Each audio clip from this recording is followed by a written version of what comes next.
शिवतीर्थावर संजय राऊत कसा आला, का आला? त्याला अँब्युलन्सने आणलं. डॉक्टरांनी मनाई केली होती. त्याला कुठलंही इन्फेक्शन लोकांमध्ये गेलं तर होऊ शकतं, ही भीती आहे. त्याला आतड्याचा कॅन्सर आहे, त्याच्यावर केमोथेरपी चालू आहे, उपचार चालू आहेत. वारंवार त्याला हॉस्पिटलमध्ये ऍडमिट करून उपचार करावे लागतायत.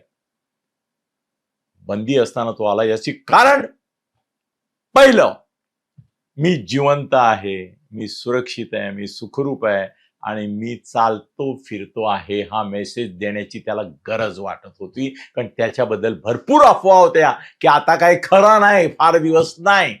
त्यामुळे त्याला मी चालतोय, बोलतोय आणि चालू बोलू शकतो तो, पण मर्यादा आहे. त्याला तरी पण आला. दुसरी गोष्ट, शिवसेनेच्या आणि विरोधकांना मेसेज द्यायचा होता की मी परत येतोय, मी पुन्हा परत येईन, येतोय हे सिद्ध करायचं होतं. आधी लगीन बीएमसीचे, मग आदित्याचे अखेर ठरलं.